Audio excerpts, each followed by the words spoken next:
검찰청 간판이 78년 만에 내려가게 되었습니다. 그러자 경인지역 검사들이 단체 반발을 했다고 합니다. 이거 이연소지다, 이연소지. 퇴직 검사들도 가세히 검찰 가호에 대해 사죄한다. 다만 검찰청 폐지는 철회해야 라며 역공을 깨하고 있었지만 검찰 전체의 분위기는 검찰청 폐지가 현실로 다가왔다, 막막하다, 뒤숭숭하다는 기사가 나왔습니다. MBC에서는 설마 했는데 진짜 공소청 됐다, 이기의 검사들 맹붕이라며 보도를 했고요. 그러자 오늘 검찰총장 대행이 이런 말을 합니다. 검찰청 폐지는 헌법 이연 소지가 있다라며 검찰 개명 2기 우리 잘못에서 기인했다, 깊이 반성한다. 자, 이런 말을 했다고 합니다. 자, 여기서 이연 소지가 있다라는 것을 또 이렇게 부각시키고 말았습니다. 그렇습니다. 그럼 헌법에 명시되어 있는 검찰이 법률에 의해서 지금 개명당할 위기에 놓였습니다. 하지만 이 모든 것이 우리 검찰의 잘못에 기인한 것이기 때문에 저희들 그 점에 대해서는 깊이 반성하고 있습니다. 오늘 처음 한 사실이 있는데요. 바로 이 윤서방파 노만석이 조현천 전 기무사령관이 해외에 있다는 이유로 김관진, 한민구를 기소 중지시킨, 사실상 수사 무마했던 수사 담당자였다는 것을 오늘 알게 되었습니다. 이때 수사를 제대로 했다면 12.3 내란은 절대 일어날 수 없었을 거란 말을 드리면서 수사는 보안 수사도 수사지 보안 수사가 수사와 별개 아닙니다. 수사 개시가 국민적인 염원이고 또 중요한 국정 과제이기 때문에 수사 개시라고 하는 것은 모든 수사권을 없애는 것이 맞다라는 말씀 첫 번째로 드리고, 두 번째로 저 말씀하셨던 노만석 대검 차장님, 검찰총장 직무대행님께 저는 한 가지 말씀드리고 싶은 게, 저분이 2018년도 7월 달에 계엄령 문건이 세상에 공개되었을 때 민군 합동조사단이 꾸려진 적이 있습니다. 그때 군에서는 민군 합동조사단 통해서 계엄령 문건을 작성한 모든 사람들에 대한 조사를 철저히 했는데, 민쪽의 조사를 맡으신 담당자분이 저 바로 노만석 검사님이십니다. 저분이 독립수사단을 꾸려가지고 그때 당시에 조현천 전 보안사령관이 기무사령관이 해외에 나가 있다는 이유로 한민구, 그때 당시 김관진, 이 모든 당시에 계엄을 추진했던 분들에 대해서 전부 참고인 중지, 기소 중지 해가지고 아무것도 안 하고 결과적으로 그때 수사를 뭉갰던 분입니다. 지금 말씀하시는 것처럼 보안수사로 실체적 진실을 밝히는 게 권리가 아니고 의무일 정도라고 하셨다면, 그리고 그때 당시 본인이 책임을 지고 그 수사를 맡아서 계엄령 문건에 대한 조사를 철저히 해서 그때 실체적 진실을 밝혔다면, 윤석열이 과연 작년 12월 3일에 비상계엄을 통해서 내란을 획책하고 국헌을 물랑케 하는 일이 있었을지 본인 스스로 가슴에 손을 얹고 한번 생각을 해봤으면 좋겠다는 말씀 드리고 싶습니다. 조현천 계엄문건 사건은 그 조현천에 대해서 수사를 하지 않더라도 박근혜까지 포함해서 내란의 예비로 저는 충분히 기소가 가능했던 사건이라고 생각을 합니다. 그럼에도 불구하고 조현천은 해외에 출국해가지고 윤석열 정부 들어서 귀국했습니다. 예. 윤석열 검찰이 내란 부분만 빼고 조현천에 대해서 기소를 했습니다. 예. 그 과거에 계엄을 획책했던, 그 내란을 예비했던 이 사건도 제대로 수사하지 못한 노만석 대검 차장이 이제 와서 수사권을 달라고, 보안 수사는 우리가 잘할 수 있다고 말하는 것에 대해서 심히 유감을 표하고, 그리고 이 사람은 한명서 정 총리를 향한 모해 이중 교사 사건을 덮은 인물입니다. 왜냐하면 검찰을 향한 감찰이었기 때문이죠. 그런데 이런 사람이 보안 수사권을 요구하고 있었습니다. 상호야, 내가 좀 반말 좀 하자. 보니까 나랑 나이가 비슷하더만. 어적들 문제 없다면서, 응? 그런데 보니까 전부 다 하나같이 왜 이렇게 심각하냐? 상호야. 하하, 참. 그리고 검찰 게시판 2+2에 공소청이 된다는 소식에 발칵한 검사들이 하나같이 이문정 지검장을 공격하고 있었습니다. 조롱의 글도 올라오고 있다고 하는데요. 이문정 지공장님, 지공장이라고 놀리고 있었습니다. 장진영 부장이 글을 썼다고 합니다. 장진영 부장검사는 이문정 지공장님 1:1 토론을 제안드립니다. 검사직을 걸고 토론하겠다라며 이문정 지검장을 지공장이라며 조롱한 것입니다. 그래서 이 장진영의 과거 글을 보니 부정선거를 공감하는 국민이 40%라고 한다. 선관위에 대한 검증이 이뤄져야 한다. 라며, 참 이게 뭐죠? 친윤서방파임을 자백했습니다. 저는 윤서방파들이 발칵하며 계기는 바로 이 사태를 보면서 역시 이문정 검사가 옳았다. 이 말밖에 할 말이 없네요.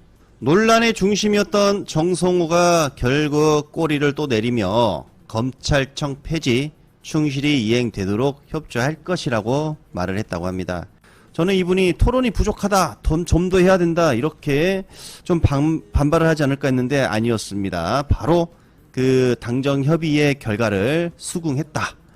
사라지는 검찰을 향해 쐐기를 박아버린 홍준표. 검찰은 헌법기관이 아니야. 그래서 이연의 소지도 없고 윤석열 한동훈이 망쳐버렸다라며 정말 쐐기를 박아버린 한마디를 날렸습니다. 이번 주 여론조사꽃 정례조사가 나왔습니다. 이재명 대통령 국정운영에 대해 어떻게 평가하십니까? 라는 질문에서 전화 면접을 보시면 잘하고 있다 69.5%, 반올림에서 70%, 잘 못하고 있다 28.7%, 압도적입니다. 정당 지지도를 보면요. 자, 전화면접 민주당 55.6%, 반올림에서 56, 국힘 25.3, 자, 조국혁신당이 1.8. 이번 주 가장 중요한 조사 3대 특검법 개정안에 대해 어떻게 생각하냐. 3대 특검법 66.3%가 3대 특검법 개정안에 찬성한다. 29%가 반대한다. 압도적입니다. 압도적이에요. 지역별을 보면 뭐 올킬입니다. 올킬. 대구 경북에서조차 찬성이 높았고 연령층 또한 올킬 20대 보세요. 기간 연장과 특검 수사 인력도 보강하고 이 부분에 대해서 20대부터 뭐 모든 연령층 또한 올킬입니다. 찬성이 높았습니다. 선생님 그 손을 이렇게 한번 좀 가운데로 이렇게 뭉쳐주시면 안 됩니까? 또 아까 했어. 그래도 또 이렇게 잡게 치는 건 다르죠. 네, 환영합니다. 네, 고맙습니다. 그리고 저 오늘 제가 정청래 대표님하고 악수하려고 당대표 되자마자 마늘하고 쑥을 먹기 시작했는데 미처 100일이 안 됐는데 오늘 이렇게 악수에 응해주셔서 감사합니다. 드디어 대통령과 여야 당대표의 어색한 만남이 이루어졌습니다. 국힘 장동혁 대표는 이 자리에 오기 전부터 특검의 압수수색을 비난하며 중단해줄 것을 요구하겠다라고 하더니 실제로 그 부분을 강조해서 얘기를 했습니다. 특검의 압수수색을 중단해야 우리가 머리를 맞댈 수 있다. 뭐 이렇게 강조를 했죠. 설마 얘기 도중에 사과 한마디 하려나 하고 계속 지켜봤는데 역시나 그런 건 없었습니다. 자, 특검의 수사는 정부나 민주당이 관여할 수도 관여해서도 안 되는 공정한 법 집행입니다. 그 시작은 국민의 동의로 시작된 것이고 그에 대한 권한 축소나 방해는 생각할 수도 없는 불법 행위이죠. 그리고 그 수사의 대상이 국회의원이라고 정당이라고 해서 피해 갈 수도 없는 일이죠. 더군다나 국회의원은 국민이 권한을 위임한 자리 아닙니까? 그런데 이 권한을 악용한 자들은 수사를 받는 수준이 아니라 적극 협조해야 맞는 거죠. 그런데 그 부분에 대해서 봐주라고 때를 쓰면 되겠습니까? 그런데 오늘 장동혁 대표가 여야 협력을 조건으로 이런 터무니없는 요구를 한 겁니다. 영상 보시죠. 특검의 이런 수사 그리고 또 여당의 입법 강행 이런 것들이 계속된다면 앞서 말씀드렸던 그런 국민들의 불확실성이나 불안감은 또 두려움으로 바뀔 수도 있기 때문에 그런 국민들의 마음을 잘 관리해 주셨으면 하는 말씀을 드립니다. 저는 이 지점에서 우리 대통령께서 큰 역할을 해 주셨으면 하는 바람입니다. 지금 대통령의 역할이 필요한 시기인 것 같습니다. 만약에 특검이 계속 이렇게 야당을 탄압하고 어쨌든 국회가 정상적으로 돌아가는 것을 막는다면 결국 특검이 겨냥하는 것은 야당이 아니라 국민이고 민생일 수밖에 없다. 그래서 그런 점들에 대해서 잘 좀 살펴주셨으면 합니다. 저는 대통령께서 제2요구권을 행사해서라도 필요한 조치를 하셔야 된다고 생각합니다. 거부권은 야당의 입법만을 막기 위한 무기는 아니라고 생각을 합니다. 민생을 살리고 정치를 복원하고자 한다면 저는 지금 특검을 연장하겠다는 법안이나 특별재판부를 설치하겠다는 이런 법안들에 대해서는 대통령께서 과감하게 제2요구권을 행사해 주십사 하는 건의를 드립니다. 그렇지 않다면 지금 이런 여러 법안들, 특히 특검을 연장하거나 특별재판부를 설치하는 이런 법안들이 결국 대통령의 뜻과 같은 것이 아니겠나, 대통령의 뜻과 일치하는 것이 아니겠나라고 국민들께서는 오해하실 수도 있다고 생각합니다. 대통령께서 정치를 복원하는데 중심적인 역할을 해주신다면 저희 야당도 비판할 것은 비판하되 민생을 위해서 머리를 맞대고 협조할 부분은 적극 협조해 나가도록 하겠습니다. 더 세게 하실 줄 알았어요. 감사합니다. 네. 네, 이어서 더불어민주당 대표님 인사말 듣겠습니다. 우리 장동혁 대표께서 써오실 것 같아서 저도 좀 써왔습니다. 네. 우리 국민들은 완전한 내란 종식을 바랍니다. 민주주의 선진국 대한민국에서 다시는 내란을 꿈꿀 수 없도록 법적, 제도적 장치를 더욱 정비하고 강화해야 할 것입니다. 또 내란에 가담한 내란 우두머리와 주요 임무 종사자, 저와 수행한 내란 세력들을 철저하게 척결하고 처벌의 역사의 교훈으로 남겨야 합니다. 오늘의 죄를 벌하지 않는다면 내일의 범죄에 용기를 준다는 말을 명심해야 할 것입니다.